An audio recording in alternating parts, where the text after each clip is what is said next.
பாருங்கள் சுவாமி எவ்வளோ அழகாக இருக்கார் பாருங்கள். இன்றைக்கி விநாயகர் சதுர்த்தி, இன்றைக்கி வந்திருக்கோம்.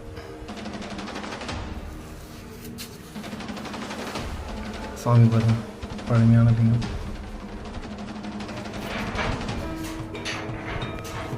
சுவாமி பள்ளத்தில் தான் இருக்குது. இந்த கல்லெலாம் பார்த்தீங்கன்னா பழமையான கல். கோயில் இருந்த இடம் பாருங்கள்.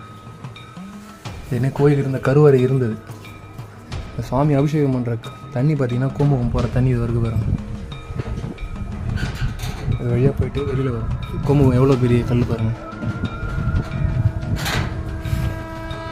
கருவறை பாருங்கள், கருங்கல்ல இருக்குது கருவறை. கருவறையோட தரை